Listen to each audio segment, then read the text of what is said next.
Umuvugo. Njyewe umuntu ndagowe. Umugabo w'umugomeramana wagomeye Imana yo mu ijuru kwa Jambo arangije aracibwa, ajugunywa muri iyi si yacu. Uwo ni igice cya Micaca yaciye ibintu biracika, abica ahereye mu ijuru. Uyu munsi arimo arabica mu mitima y'abantu benshi, abagabo, abagore, abasore, inkumi, abato n'abakuze, ntahakangwa na hatoya. Uwo gice cya Micaca amaze kujugunywa muri iyi si yacu, arangije akora inama n'ibice bigize umuntu byo kurimbuza umuntu byanze bikunze. Habanza amaso ati: nzacumuza umuntu ku manywa y'ihangu, nzaza ndeba ibindeba n'ibitandeba, nzashyira imbaraga kureba iby'abandi, ntere umutima kubyifuza, aho ntazatsinda umuntu ni hehe. Nindangiza nimbona umwanya wo gusinzira, mbyuka ningonera imbere y'abandeba, sinzagira isoni, aho ntazatsinda umuntu ni hehe. Mumbwirire umuntu ngo urarya uri menge. Ayo ni amaso. Amazuru ati: buretse gusoza imihigo yawe, utarasoza imihigo yawe reka nanjye shyireho imihigo yanjye. Umva, nzahora nicaye kuri iyi ntebe, nzabasha gutandukanya imyuka igiye itandukanye, nzamenya umwuka w'ifiriti uwo ari wo, menye umwuka w'urukarango, menye umwuka w'imineke, menye umwuka w'inzoga zitandukanye, menye aho utubari tugiye turi dutandukanye, menye guhumurirwa n'imyuka igiye itandukanye, menye imyuka y'amoko y'ibiryo atandukanye. Atariko icyo nirinda muzandende cyitwa umwuka w'Imana. Ati: nimbona umwanya wo gupfuna ikimyira, nzapfura ikimyira giteye iseseme imbere y'abandeba, ataho ntazatsinda umuntu ni hehe. Mumbwirire umuntu urarya uri menge. Haza umunwa. Umunwa ati: jyewe nzaza mvuga ibindeba n'ibitandeba, nzishimira kuvuga abandi ntabanje kwireba, nzashyira imbaraga mu kuvuga abandi, nibaririmba nzamwenyura, nindangiza njijisha umuntu ko Imana imwemera, nindangiza mu kubita icumu ryanjye ryitwa muhirike, aho ntazamutsinda ni hehe. Mumbwirire umuntu aturya uri menge. Nzaza nishimira kuvuga abandi, jye ntabanje kwireba, kandi nibasenga nzavuga amena, nkomeze kujisha umuntu ko Imana imwemera. Ati: yewe muntu, nubwo waba uvuga ko usenga ukaba ubarizwa mu idini iryo ari ryo ryose, nubwo waba usenga ukajya mu mwuka ukavuga indimi zitavugwa n'abandi bantu, uzirikane ko jyewe umuhigo mfite ni uwo kukurimbuza byanze bikunze. Atumva, mumbwirire umuntu ati urarya uri menge. Ngaho gusebanya, nzaza mbasha kuvuga abandi ntabanje kwireba, ariko si ikibazo. Harya basebanya byatewe n'iki? Si umunwa? Ubwo rero mwumve yuko uvuga ko asenga by'umwihariko umukristo yumve ko yugarijwe. Iyo ni imihigo y'umunwa.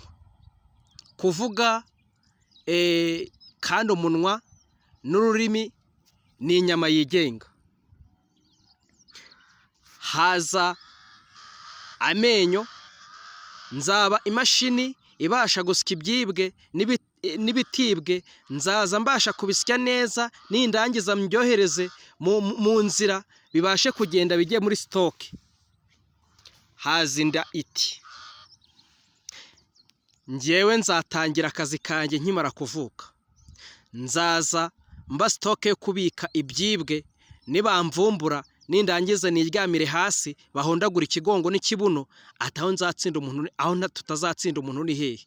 Mumbwirire umuntu ngo urarya uri menge.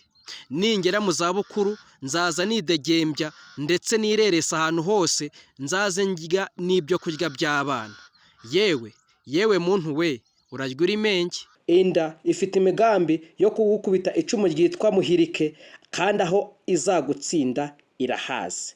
Turye turi menge. Haza amaguru ati: gahunda dufite niyo kurimbuza umuntu byanze bikunze. Nzaza mbasha kumutwara ku buntu, nta tike tuzamwaka. Umugambi duhurijeho twese n'umwe, ni uwo kurimbuza umuntu byanze bikunze.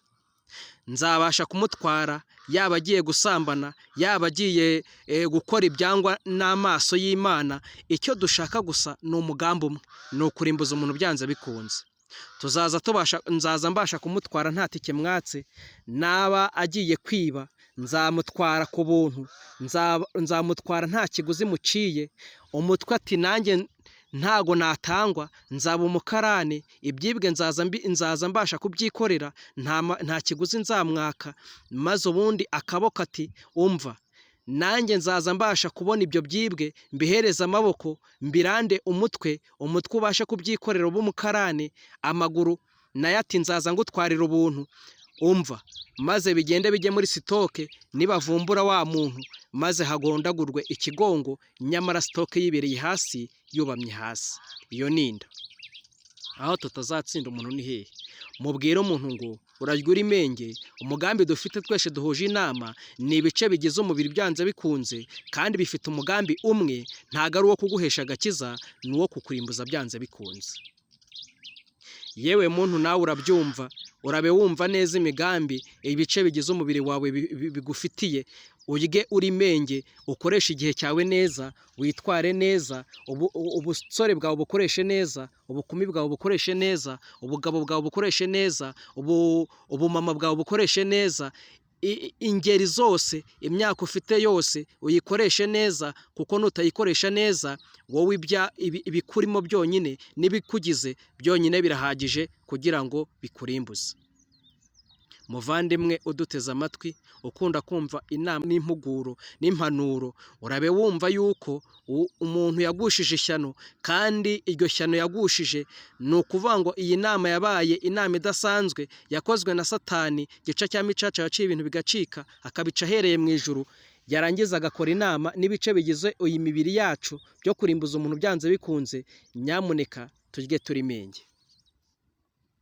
Birenge rero urabwirwa, niba ubasha kumva izi mpuguro n'izi mpanuro, reba icyo wakora kugira ngo ubashe kunesha. Ni ukwisunga uwanesheje, uwo nta wundi n'uw'i Karuvari, Kristo wenyine ubasha kubabarira abantu ibyaha, uhindura ibyanze guhinduka, akabasha guhindura indoro kugeza ku munota wa nyuma, aho amatwi yacu aba atakibasha kumva ibihesha Imana agaciro, ahubwo yishimira kumva ibidafite agaciro, amagambo abishye, ay'ubusambanyi, ay'ubujura, ay'ibitutsi, ibyo byose ati nzaza mbizirikana kandi mbibike mu cyumba cy'umwihariko, atariko icyitwa ijambo ry'Imana, kizaza gica mu gutwi kumwe gihingukire mu kundi, ataho nzatsinda umuntu ndahazi.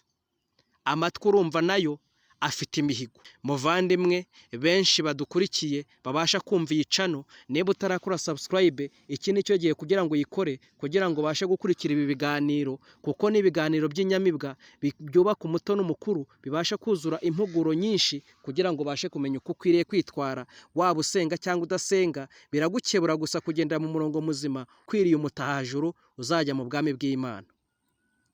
Benshi dutwara Bibiliya, abandi tukajya mu nsengero, mu byumba by'amasengesho hirya no hino, ariko aya maguru atujyana aho hose, abenshi bagiye bayajyana bagiye gusambana, abandi bagiye guheheta, abandi bagiye bayajyana akabajyanira ubuntu mu byumba bikorerwamo amarorerwa.